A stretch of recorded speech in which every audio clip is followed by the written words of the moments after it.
This is part 83 of C# tutorial. In this video, we'll discuss the generic stack collection class. Stack is a generic last in first out collection class that's present in system.collections.generic namespace. The stack collection class is analogous to a stack of plates, as you can see here. If you want to add a new plate to the stack of plates, you would place it on top of all the already existing plates, and if you want to remove a plate from the stack, you'll first remove the one that you have last added. The stack collection class also operates in a similar fashion. The last item to be added to the stack will be the first item to be removed from the stack. Let's understand this with an example. So we'll be using this customer class in this demo. In our main method, we are creating 5 instances of this customer class, customer 1 through customer 5. First, let's create an instance of the stack class. And what type of stack do we want to create? We want to create stack of customers. So the type here is going to be customer, and let's call it stack customers.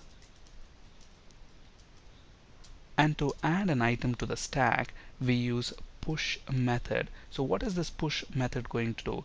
It's going to push the item at the top of the stack. At the moment, we don't have any items within the stack. So when this method is invoked, this customer 1 object will be the only item within the stack, and that will be present at the top of the stack. And what's going to happen if I add another customer object? This customer 2 object will now be placed on top of customer 1. So which object do we have at the top of the stack right now? Customer 2. Let's add other customer objects as well. So customer 3, customer 4, and customer 5. So which object do we have at the top of the stack right now? Customer 5. And why is that? Because that is the item that is added last to the stack. So these are stacked one over the other.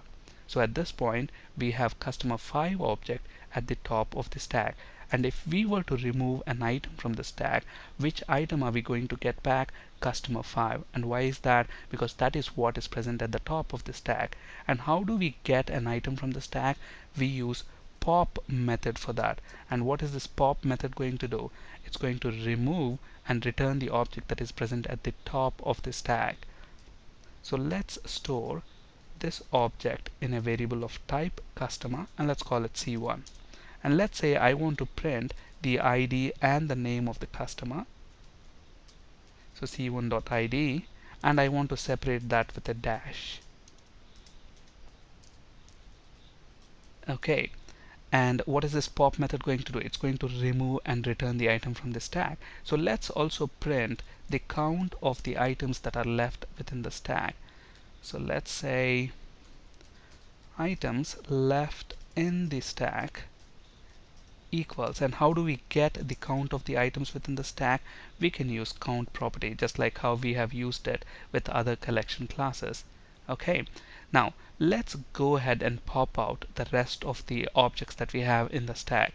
And to speed things up, I have already typed this code, so let me copy and paste it right here. And if you look at this code again, this is very similar to what we have here. It's just that we are invoking pop method several times. Okay, so let's go ahead and run this and see what output we get. Look at that. The first item to be removed and returned from the stack is 105, which is customer 5 object, and that is what we have added last to the stack. So stack is last in first out collection. The last item that you add will be the first item that will be removed and returned when you invoke this pop method. And look at what is going to happen to the count. It gets decremented. Why is that? Because pop method removes the item and then returns the item. Okay, now is it possible to iterate through all the items within the stack? Absolutely. We can use for each loop with the stack collection class, just like how we used it with other collection classes like list, dictionary, and queue. So let's use a for each loop. So for each customer C1 in stack customers collection, so let's say I want to print their ID and name and then the total items that are left in the stack. And let's get rid of this code and let's run this now. And look at that, when we use a for each loop, we still get the items in last in first out order. And look at the total count, it's still 5 because for each loop only iterates through the items within the stack, but it's not going to remove them. Alright, now we know that pop method removes and then returns the item that is present at the top of the stack. Is it possible to return an item that's present at the top of the stack without removing it? Absolutely. We can use peek method for that purpose. Now if you remember, we have used this peek method with the queue collection class as well, and in that case what is that going to do? It is going to return the item that is present at the beginning of the queue.